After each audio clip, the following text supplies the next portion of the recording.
రాష్ట్ర పార్టీ అంతా కూడా నడిచింది. అది మీ అందరికీ కూడా తెలుసు. ఆ వ్యక్తి ఒక శిఖరం, ఆయన నడిస్తే ఒక ప్రపంచం, ఆయన జగన్మోహన్ రెడ్డి అని చెప్పి మీ అందరికీ కూడా గుర్తుపెట్టుకున్నాను. కానీ ఒక ఆలోచన వచ్చింది. ప్రతిసారి మన యొక్క పేద కాలంలో సంస్థాగతంగా పార్టీని నిర్మించాలా, రేపు పార్టీ అధికారంలోకి వచ్చినప్పుడు పార్టీ కోసం కష్టపడేటువంటి వాళ్ళను, పార్టీ కోసం పోరాటం చేసేటువంటి వాళ్ళను మనం అందరం కూడా గుర్తించాలి కదా అనేటువంటి ఆలోచనతో ఈరోజు ఇక్కడ ముఖ్యమైనటువంటి నాయకుల ఆలోచన మేరకు ఒక మంచి కార్యవర్గాన్ని మనమంతా నిర్మించుకున్నాం. ఈరోజు ప్రమాణ స్వీకారం చేసినటువంటి నాయకులకందరికీ కూడా ఒక సూచన, దయచేసి ఒకటి గుర్తు పెట్టుకోండి. మీకు ఇచ్చినటువంటి ఈ పదవులు అలంకారప్రాయంగా ఉండకూడదు. మీకు ఇచ్చినటువంటి ఈ పదవులు పెత్తనం చేసేదానికి ఉండకూడదు. మీకు ఇచ్చినటువంటి ఈ పదవులు పోరాటం చేసేదానికి ఉపయోగించవలసిందిగా మిమ్మల్ని అందరినీ కూడా కోరుతున్నాం. ఎవరైతే పోరాటం చేస్తారో, ఎవరైతే పార్టీని తిరిగి అధికారంలోకి తీసుకొని రావడానికి కోసం కష్టపడతారో, ఎవరైతే ఇబ్బందులు పడతారో మీ అందరినీ కూడా గుర్తించుకునేటువంటి బాధ్యత జగన్మోహన్ రెడ్డి గారు తీసుకుంటారని చెప్పి మమ్మల్ని ఇక్కడికి అదే ప్రజల్ని చెప్పమని పంపించారు. ఎవరైనా ఇబ్బంది పడితే, ఎవరైనా మీ ప్రత్యర్థులు కానీ అధికారులు కానీ మీరు సంతానంలో నడిచినప్పుడు మీరు ఎటువంటి తప్పులు చేయకుండా మీకు ఇబ్బందులు పెడతారో వాళ్ళందరి పేర్లు నోట్ చేసుకోండి. ఎవరైతే మీకు ఇబ్బంది పెడతారో ఆ ఇబ్బంది పెట్టేటువంటి వాళ్ళతో తిరిగి అధికారం వస్తే సెల్యూట్ కొట్టించేటువంటి బాధ్యత మేమందరం కూడా తీసుకుంటామని చెప్పి సందర్భంగా తీసుకుంటున్నాం.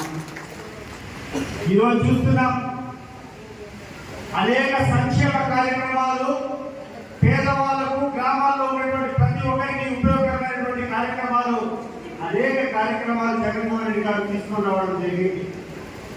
ఈ దేశ చరిత్రలో కాదు, ప్రపంచ చరిత్రలో ఎప్పుడూ లేని సంక్షేమ పథకాలు తీసుకొని వచ్చి ఎటువంటి అవినీతికి కూడా అవకాశం లేకుండా, మీరు ఎవరి దగ్గరికి పోవాల్సినటువంటి అవసరం లేకుండా డిబిటి, డైరెక్ట్ బెనిఫిషరీ ట్రాన్స్ఫర్, దాదాపు 2,80,000 కోట్లు నేరుగా ప్రజలకు చేర్పించినటువంటి ఘనత ఒక జగన్మోహన్ రెడ్డి గారికి తప్ప ఎవరికైనా దక్కుతుంది. ఒకసారి ఆలోచన చేయండి. అంత గొప్ప నాయకులను ఓడించడం సాధ్యం కాక ఇక్కడటువంటి నక్కలు, గుంతనక్కలంతా ఒకరి శక్తి చాలకుండా అందరూ కలుసుకున్నారు. జగన్మోహన్ రెడ్డి గారికి వ్యతిరేకంగా ఒక కూటమి కట్టారు. ఒకరు మన పవన్ కళ్యాణ్, ఒకరైతే బీజేపీ, ఒకరైతే ఇక్కడటువంటి చంద్రబాబు నాయుడు గారి తెలుగుదేశం పార్టీ అందరూ కూడా ఒక కూటమిగా చేసుకొని ఇక్కడటువంటి ఈనాడు పేపర్, ఇక్కడటువంటి ఆంధ్రజ్యోతి, TV5, ABN ఆంధ్రజ్యోతి, రకరకాల ఛానళ్ళంతా కూడా హస్తగతం చేసుకుని విష ప్రచారం చేశారు. జగన్మోహన్ రెడ్డి గారి మీద అనేక ఆరోపణలు చేశారు, అనేక నిందలు మోపారు. ప్రజలను నమ్మించగలిగినారు వాళ్ళు చేసినటువంటి అబద్ధాలతో.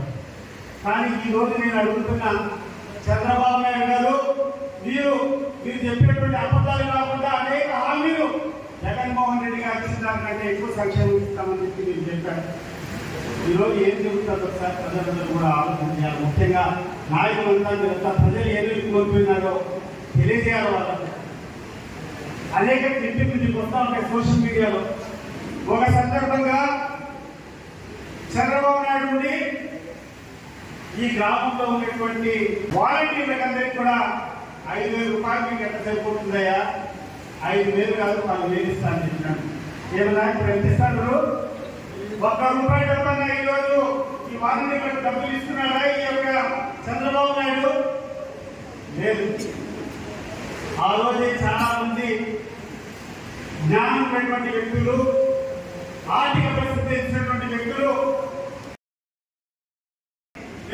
లోకేష్ గారిని అడిగారు, అయ్యా మీరు ఇప్పుడున్నటువంటి పథకాలే అని కష్టపడి ఇస్తామో అదే ఇబ్బందిగా ఉంటే దానికి 200, 300 పెంచి, అంటే పోయిన సంవత్సరంలో మన జగన్మోహన్ రెడ్డి గారి హయాంలో దాదాపు 78,000, 80,000 కోట్లు సంవత్సరం ప్రజలకు లేక ఉంటే 1,80,000 కోట్ల హామీలు అందిస్తాడు. సంవత్సరానికి 1,80,000 అవుతుంది. ఎక్కడి నుంచి తెచ్చిస్తావా అంటే వాళ్ళకి అనుభవం లేదు. నాకు అనుభవం ఉంది ముఖ్యమంత్రిగా, 14 ఏళ్ళు ముఖ్యమంత్రి, 14 ఏళ్ళు ఇండస్ట్రీ, నేను ఖచ్చితంగా సంపద సృష్టిస్తానని చెప్పాడు. వచ్చినాడు ముఖ్యమంత్రిగా, వచ్చినప్పటి నుంచి ఈ సంపద సృష్టించే కార్యక్రమం మొదలు పెట్టాడు. మీ అందరి విద్యుత్ బిల్లులు పెంచాడు లేదా రాష్ట్రానికి రావాల్సింది. విపరీతంగా కరెంట్ బిల్లు పెంచినాడు. ప్రతి ఒక్క ఇంట్లో కూడా ఈరోజు బాధపడతా ఉన్నారు, ఏ విధంగా కరెంట్ బిల్లు పెంచినారని చెప్పి. ఈ రోజు నుంచి రిజిస్ట్రేషన్ వాల్యూలు 20% నుంచి 30% మీ యొక్క భూములు రిజిస్ట్రేషన్ కావాలంటే రిజిస్ట్రేషన్ వాల్యూ పెంచారు. ప్రతి ఒక్కటి పెంచుకుంటూనే పోతున్నాడు. కానీ ప్రజలకు ఇచ్చింది ఏంటి నేను అడుగుతున్నాను. మీరు చెప్పండి, ఏమైనా ఇచ్చారా ప్రజలకు? ఈ రోజు వరకు అమ్మఒడి లేదు. ఈ రోజు వరకు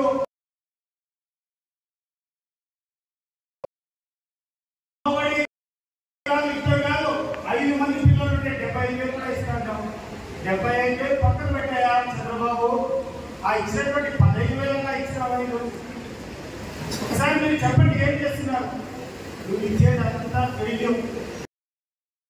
ఈరోజు ప్రజలకు జరగల.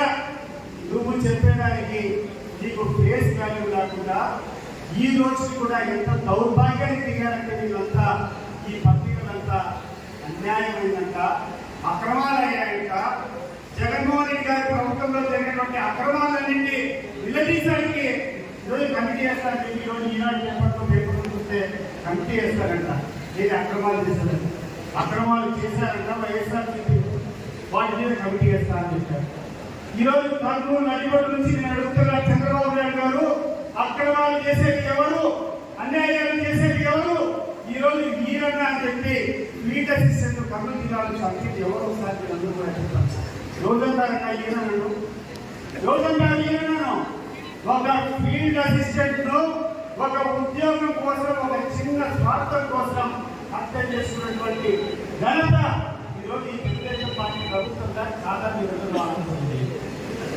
ఈరోజు లోకేష్ గారు చెప్పారు, నేను ఇచ్చినటువంటి హామీలు అమలు చేయకుంటే నాకు కాలం పట్టుకోండి. అయ్యా లోకేష్, ఎక్కడా చెప్పు, నేను మొత్తాన్ని కాలం పట్టుకునేదానికి. నువ్వు ఎక్కడా చెప్పు. ఈరోజు నేను చూపిస్తా క్లిప్పింగ్స్ అన్ని కూడా స్పీచ్ అయిన తర్వాత ఆ 3-4 క్లిప్పింగ్ కూడా చూపించాలని కూడా అనుకుంటున్నాను. చాలా చాలా గొప్పగా చెప్పావు. నేను ఇచ్చేటువంటి పథకాలు అమలు చేయకుంటే మా కాలం పట్టుకోవాలి. కాలం పట్టుకునేదానికి మనం అందరూ కూడా రెడీగా ఉండాలా. నిశ్చితంగా ఉంటే కాదు. కర్నూలు జిల్లాలో నేను ఇప్పుడే ఎంక్వైరీ చేశా. ఇక్కడటువంటి విలేకరులకు, ఇక్కడటువంటి పెద్ద మనుషులంతా కూడా ఏమంటే, అలా ప్రజల్లో వ్యతిరేకత బాగుంది కానీ ఇంకా మన కేటగిరీలో ఉత్సాహం లేదన్నా ఎవరు పోరాడారు.